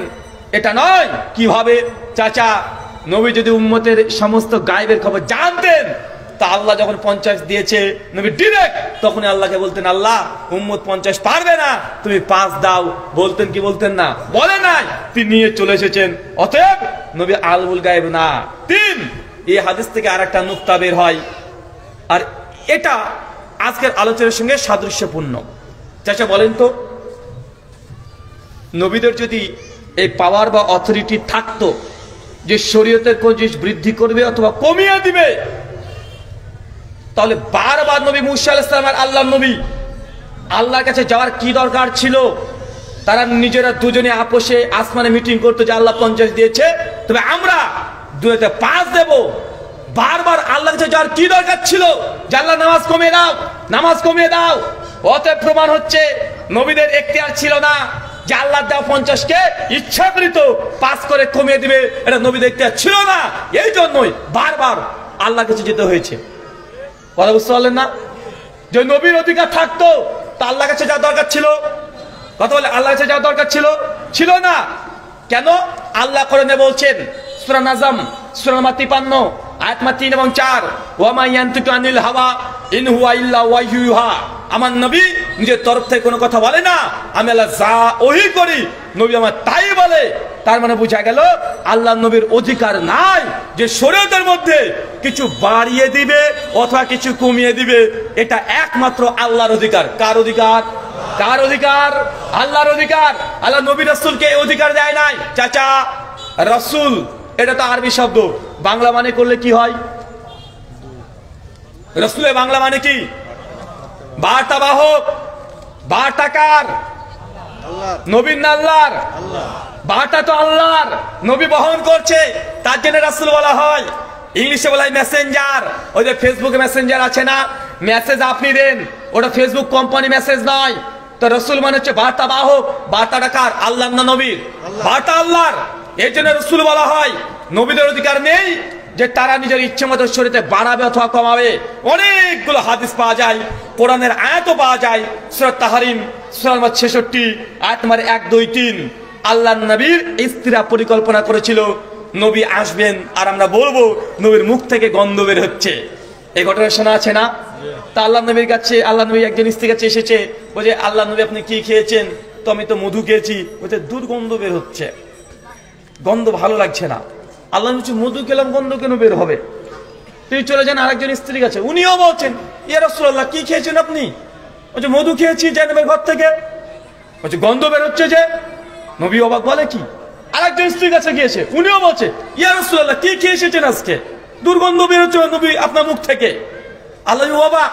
নবী তখন বলছে মধুতে যদি গন্ধই হয়, আজ থেকে মধুকে আমি হারাম করে নিলাম। আল্লাহর সঙ্গে সূরা তাহরিমের 2 নম্বর আয়াত অবতীর্ণ করে দিচ্ছেন, ইয়া রাসূলুল্লাহ আপনার পরে আমি হালাল করেছি, স্ত্রীকে খুশি করার জন্য আপনি হারাম করে নিচ্ছেন। আরে মধু তো হালাল, সূরা নাহলে আল্লাহ আগে থেকে অবতীর্ণ করে দিয়েছে যে মধুতে অনেক শিফা আছে, আর আমি হালাল করেছি, আর স্ত্রীকে খুশি করার জন্য হারাম করে দিচ্ছেন। তার মানে বোঝা যাচ্ছে নবীর নিজের ইচ্ছে মতো তিনি কোন জিনিসকে হালাল বা হারাম তিনিও করতে পারতেন না। আল্লাহ যা আদেশ করেছেন তিনি সেগুলোই কেবলমাত্র পালন করতেন। কিন্তু আমাদের শরীয়তের সমাজে আছে, ওরা বলছে আমি জানি মিলাদ কোরআনে নেই, মিলাদ হাদিসে নেই, তাহলে করছেন কেন বাবা? আরে ভালো কাজ করলে ক্ষতি কি আছে না? কথা বলেন। ও বুঝতে পারছে যে জানি। দেখো কিয়াম শবে বরাতের হালুয়ারিটি হিসু করার সময়তে ওটাকে ধরে 40 বার লাফালাফি আছে না? যখন গরুস্থানে নিয়ে যাচ্ছেন লাশটাকে, এই কাঁধে 40 হয়ে গেছে, কাঁধ পরিবর্তন আছে না নাই? 10 ধাপ বা 40 ধাপ পর পর আপনি কাঁধ পরিবর্তন করছেন, আছে না নাই? সবগুলো কুসংস্কার, না কোরআনে আছে না হাদিসে আছে। এটা মেড ইন বাংলাদেশ। এটা কি কথা বলেন? এটা মেড ইন বাংলাদেশ। মানে কিভাবে যে শরীয়তে ঢুকে গেছে, এগুলো কিভাবে যে ঢুকে গেল? আপনার মনে করছেন এগুলোই ধর্ম, এগুলো ইসলাম, অথচ কোরআন বা সুন্নাহর কোন পৃষ্ঠাতে এই আমলগুলো পাওয়া যায় না। তাই আপনাদের উদ্দেশ্যে মানে এই কথা, শরীয়ত যদি মানতে হয় যতটুক আল্লাহ নবী থেকে প্রমাণিত ততটুকুই মানেন। এর বেশি করবেন গুনাহ হওয়ার সম্ভাবনা আছে, গুনাহ হবে। কম করবেন তবু গুনাহ হওয়ার সম্ভাবনা আছে। আমার কথা বা মেসেজ কি বুঝতে পারছেন আপনারা? আমি আমার দিকে টানছি না, আমি বলছি যে নবী যতটুকু করেছেন ততটুকু করেন। মা আতাকুম রাসূলু ফাখুযুহু ওয়া মা নাহাকুম আনহু ফান্তাহু।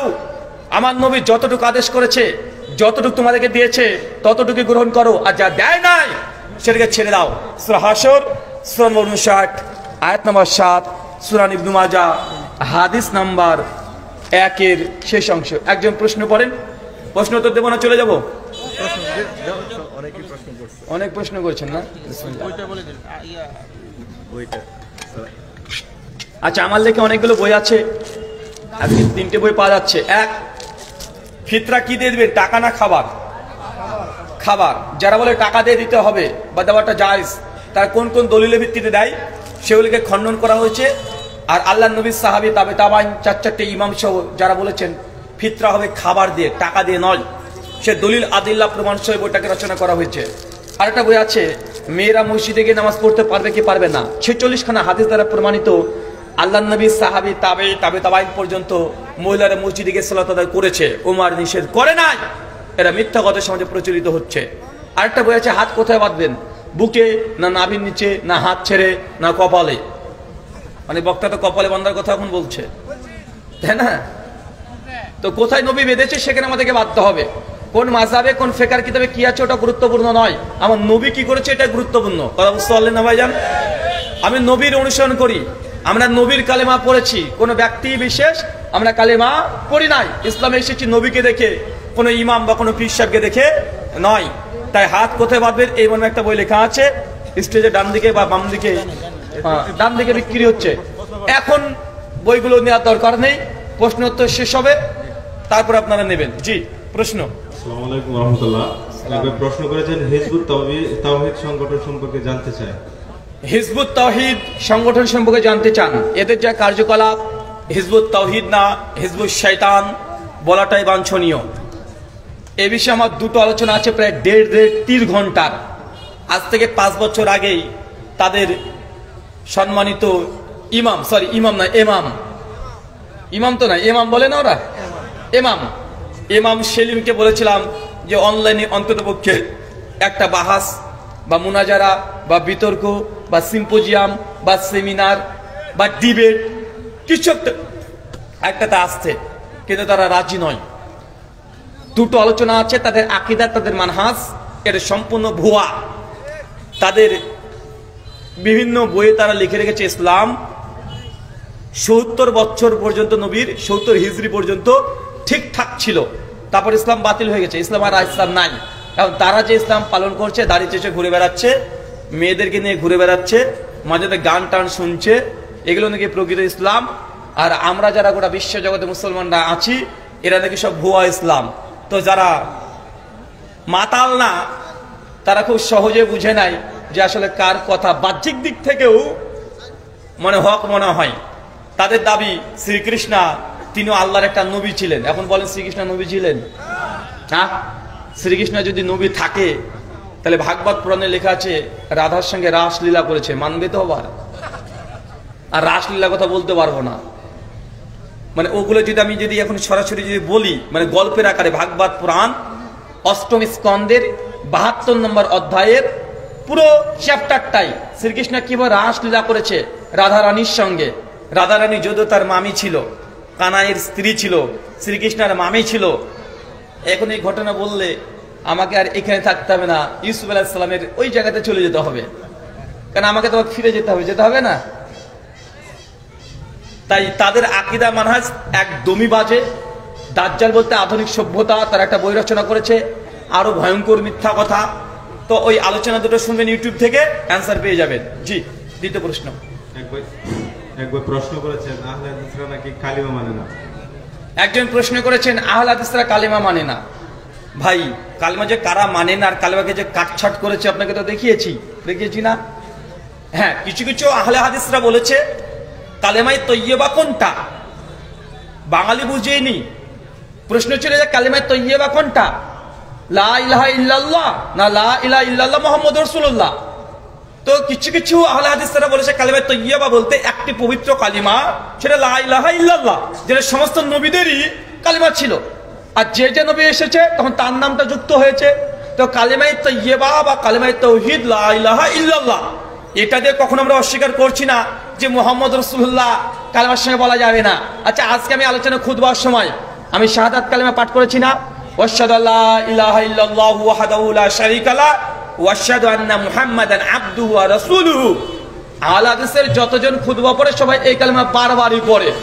গোটা আলোচনা শোনার দরকার নেই, আলোচনা প্রথমে খুতবা যেটা হয় ওটা শুনলেই যারা অভিযোগ করেছে তারা যে মিথ্যুক, মিথ্যাবাদী, এটা প্রমাণ পেয়ে যাবেন। এর জন্য গাছের উপরে উঠে ফল খাওয়ার দরকার নেই, নিচে দাঁড়িয়ে থাকেন, ফল নিচেই পড়বে। বা আমরা কালেমা পড়ি না, তাহলে কিভাবে বলে যে কালেমা স্বীকারই করে না? তবে হ্যাঁ, একথা বললে আমার উপর আবার আপনি খোঁজে যাবেন। মৌলানা আশরাফ আলী থানভীর কাছে তার মুরিদ একবার এসেছিল, এসে বলছে মে এক আজ রাত মে খাব দেখা থা, মানে একটা স্বপ্ন দেখেছি। কি? স্বপ্নের মধ্যে আমি জিকির করছি লা ইলাহা ইল্লাল্লাহ লা ইলাহা ইল্লাল্লাহ, তো মুহাম্মদ রাসূলুল্লাহ মেরে জবান সে নিকলতে হি নেই, মানে বেরই হচ্ছে না। তো কি বের হচ্ছে? বলছে লা ইলাহা ইল্লাল্লাহ আশরাফ আলী রাসূলুল্লাহ। বলে নাউযুবিল্লাহ মিন জালিক। এখন তোমাদের কালেমা কি বাবা? আল ইমদাদ 23 নম্বর পৃষ্ঠা পরিষ্কার হবে লিখেছে যে রাত্রে তার মুরিদ স্বপ্ন দেখছে যে লা ইলাহা ইল্লাল্লাহ মুহাম্মদ রাসূল বলতে পারছে না, যতবারই রাসূলুল্লাহ বলতে যাচ্ছে মুহাম্মদ রাসূলুল্লাহ, ততবার জবান সে নিকাল গায়া আশরাফ আলী রাসূলুল্লাহ।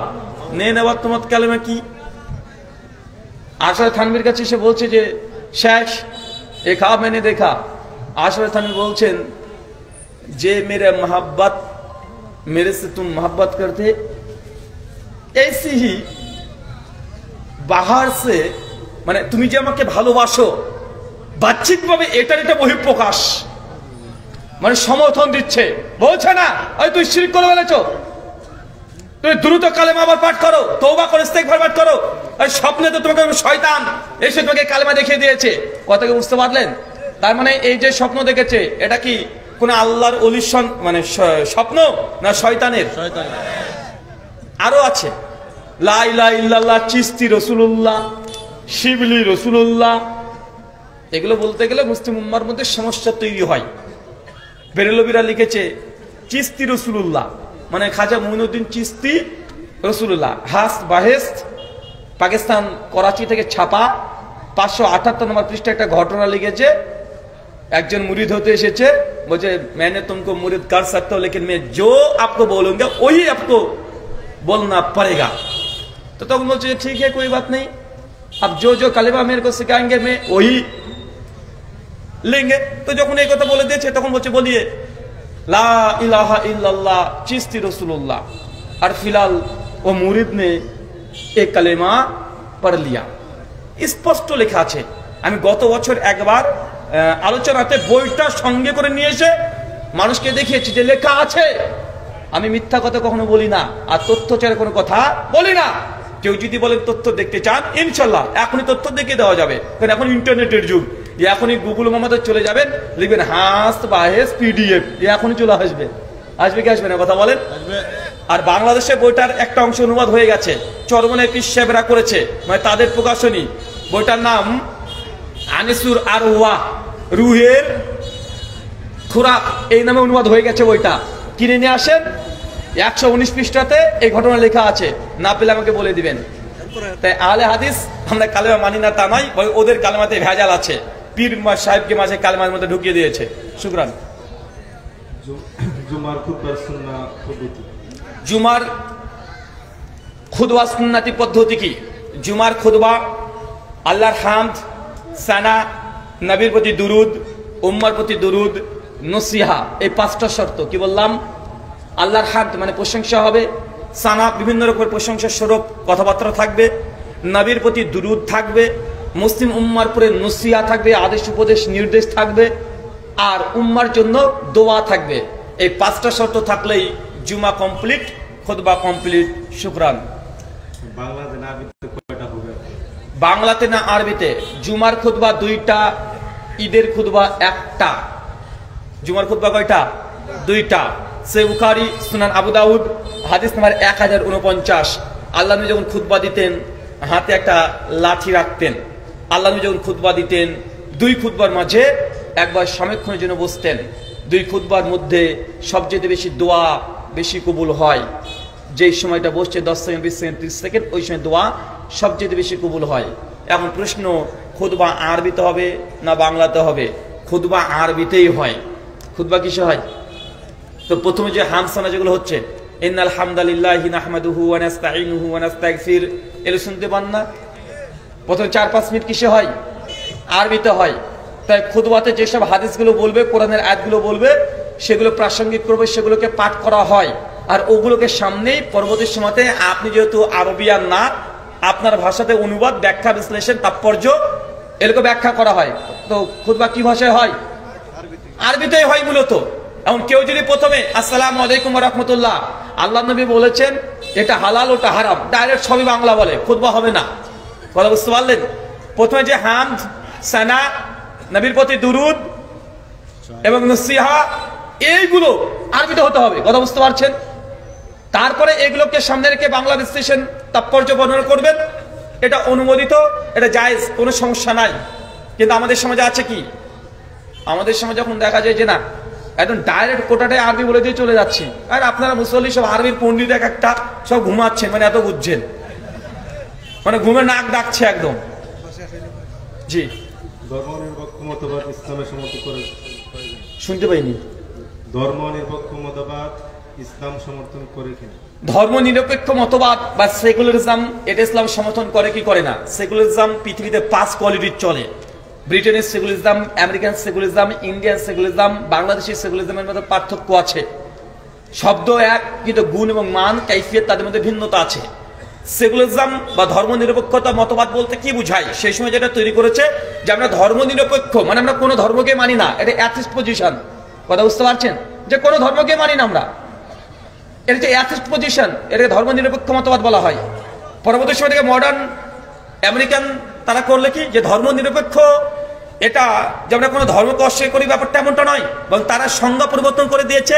অক্সফোর্ড ডিকশনারি দেখবেন, সেকুলারিজমের তারা বলছে যে আমরা সব ধর্মকে সম্মান করি, কথা বুঝতে পারছেন? সব ধর্মকে সম্মান করি, কিন্তু আমি আমার ধর্মকেই পালন করব, সব ধর্মকে সম্মান করব। তারপরে আরো কিছুদিন পর এর সঙ্গে পরিবর্তন ঘটানো হয়েছে যে ধর্ম নিরপেক্ষ বা সেকুলারিজম মানে আমাদের রাষ্ট্রের সব ধর্মই চলবে, একজন মানুষ চাইলে সব ধর্ম পালন করতে পারে। মানে মুসলমান আপনি কুরবানির দিনেও যাবেন, দুর্গাপূজার উৎসবে যাবেন, এটাকে সেকুলারিজম বলছে। কথা কি বুঝতে পারছেন? তো সেকুলারিজম নিয়ে বর্তমান বিশ্বে কোনটা যে সেকুলারিজম, এ ধরনের 5 ধরনের সেকুলারিজম পাওয়া যায় বিশ্বের ওয়েস্টার্ন কান্ট্রিগুলোতে। আর কোরআন মাজিদ সূরা আলী ইমরান সূরা নম্বর 3 আয়াত নম্বর 19 আল্লাহ বলছেন ইন্না দীনা ইনদাল্লাহিল ইসলাম, আল্লাহর কাছে গ্রহণযোগ্য একমাত্র লাইফ স্টাইল বা জীবন ব্যবস্থা সেটা ইসলাম। ইসলাম ছাড়া অন্য কোনো দিন, ইসলাম মতবাদ আল্লাহ গ্রহণ করবেন না। সূরা আলী ইমরান আয়াত নম্বর 85। শুকরান। হিল্লা বিবাহ সম্পর্কে জানতে চাচ্ছি। হিল্লা বিয়ে সম্পর্কে জানতে চাচ্ছেন? লে খেলা বাংলাদেশে এই কদিন থেকে চলছে হিল্লা, একদিকে আর একটা চিল্লা, দুই পার্টি নিয়ে মারামারি। একজনকে হিল্লা করছে এটা নিয়ে মারামারি, আবার টুঙ্গিতে চিল্লা নিয়ে মারামারি। তাবলীগ জামাত ভাইয়েরা মারামারি করছে না, একে অপরকে মারছে না। 4-5 জনকে নাকি হত্যা করে দিয়েছে, কয়েকশো জন নাকি একদম হসপিটালে ভর্তি করে দিয়েছে, মানে মেরেছে এখানে, আর লাশ পড়েছে কোথায়? হসপিটালে। মানে আশ্চর্য, এরা নাকি মুসলমান। সহিহ বুখারীর 31 নম্বর হাদিস, একজন মুমিন যদি একজন মুমিনকে যদি হত্যা করে, দুজনই জাহান্নামে যাবে। কোথায় যাবে কথা বলেন? দুজন কোথায়? জাহান্নামে। আর এরা মনে করছে যে মানে কারবালার ময়দানে শহীদ হয়ে গেলাম। দুজনই তাবলীগ, সাতপন্থী জুবারপন্থী। অতএব ভারতের সাতপন্থী জুবারপন্থী বা সাত জুবার কি আপনার বাংলাদেশের না? কোথাকার? ভারতের। অর্থাৎ সাতপন্থী জুবারপন্থী ভারতে কোনো ঝামেলা নাই, যা ঝামেলা সব বাংলাদেশে। দেওবন্দি বেরলবি দুটোই ভারতে, উত্তরপ্রদেশে, কোনো ঝামেলা নাই। একটা বেলা বসে আমরা খাওয়া দাওয়া করি, কিন্তু যা ঝামেলা সব বাংলাদেশে। তাবলীগ জামাত সৃষ্টি হয়েছে ভারত থেকে। কোথা থেকে? হরিয়ানা, মিওর শহর থেকে। কিন্তু অথচ ঝামেলা চলছে বাংলাদেশে। আমাদের ইন্ডিয়াতে কোনো সমস্যাই নাই। ইন্ডিয়াতে আমি যদি 50টা প্রোগ্রাম করি, তার মানে ধরে রাখবেন কমপক্ষে 22 থেকে 25খানা প্রোগ্রাম হানাফি, দেওবন্দি, বেরেলভি, সুন্নি এদের প্রোগ্রাম। এদেরই প্রোগ্রামে বেশি থাকি, মানে 50-50%।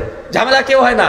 আমি বক্তব্য দিয়ে চলে যাই, পিসে পরে সে মুনাজাত করে দিয়ে চলে যাই, আমাকেও বলে না, ওরা করে না। আলোচনা, দিনই আলোচনা হবে, এক স্টেজে সবাই থাকি। কিন্তু বাংলাদেশে বাপ রে বাপ, মিজানুর রহমান আজারি কজন হুজুরকে ডেকে একটু খাওয়িয়েছে। এখন সবার যেসব হুজুরগুলো তার দাওয়াতে সাড়া দিয়েছে, তাদের সবার বউ এখন মোটর তালাক হয়েছে না ভাই? মানে আশ্চর্য রে ভাই, আপনারা মানুষ না পাই আমার। আর সব আমাদের ইন্ডিয়াতে দেওবন্দি বলেন, বেরেলভি বলেন, জামাত ইসলামী বলেন, যা ফিরকা সব কোথাকার? আজমির শরীফ কোথায়? ইন্ডিয়া।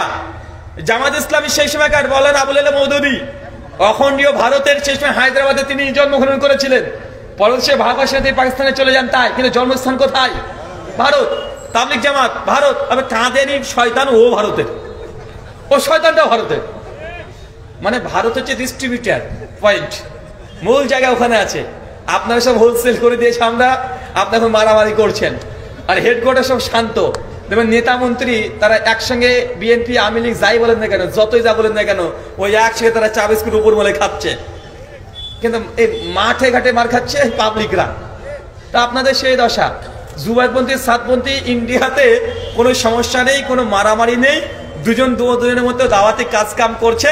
আর বাংলাদেশে এরা মারামারি করছে, বলছে সাতপন্থীকে, মৌলানা সাদকে ঢাকায় ঢুকতে দেবো না। অথচ ওরা দেখেন দিল্লিতে গিয়ে, পাকিস্তানে গিয়ে বসে বসে গল্প করছে আরামসে। এগুলো সব এরা জাতেও মাতাল, তালেও ঠিক নাই। জি, ও হিল্লা ভে মূল বিষয়টা আউট হয়ে গেছে। সহিহ সুনান তিরমিজি 1520 নম্বর হাদিস, ইবনে মাসউদ থেকে রিওয়ায়াত বর্ণনা আছে, যে হিল্লা করে যাকে দিয়ে করানো হয় দুজনই আল্লাহর পক্ষ থেকে লানত। আর নবী বলতেছেন, ইবনে মাজাহ হাদিস, এরা হচ্ছে ভাড়াটিয়া সার। কি বলেন তো? ভাড়াটিয়া সার। আচ্ছা, তালাকের মাসালা না বোঝার জন্য এই হিল্লা প্রথাগুলো শুরু হয়ে যায়। আর তালাকের মাসালা খুব জটিল, অনেক আলেমই বুঝে না তালাকের মাসালা, ভয় পেয়ে যায়। ফারাজের মাসালা, তালাকের মাসালা আলেমরাই বুঝে না, জনসাধারণ তো দূর কিবা। আচ্ছা, আপনাকে তালাকের মাসালা সংক্ষিপ্ত বলি, শোনেন। এক মজলিসে 3 তালাক দিবেন না। কি বললাম? যত রাগ হয়ে যাক, এক মজলিসে 3 তালাক, 100 তালাক, তোর মাকে তালাক, তোর 14 গোষ্ঠীকে তালাক, এইসব কথা বলা যাবে না। কথা বুঝতে পারছেন? আমার একটা কিউট বয় আছে বাংলাদেশে, নাম কি জানেন? জি, উনি বুঝাচ্ছেন যে আহলে হাদিসরা 3 তালাককে 3 তালাক বলে না, 1 তালাক বলে। হানাফি ভাই, আমরা হানাফিরা 3 তালাককে আমরা 3 তালাকই বলি। তো এখন ও ধরন দিচ্ছে কিভাবে জানেন? এই যে আছে 1 2 3, বলেন তো কয়টা মানলাম? 3টা। লেগেছে কয়টা? 3টা। বলছে কিন্তু আহলে হাদিসরা বলে 1টা। কেন? 3 বার তালাক দিলে বলে 1 তালাক পড়েছে। আমার কি সুন্দর বলেছে না? তার লজিক, তার যুক্তি ঠিক আছে না? তো আমি বলেছিলাম আমার কিউট ভাইকে যে আচ্ছা শেষ করে দেন।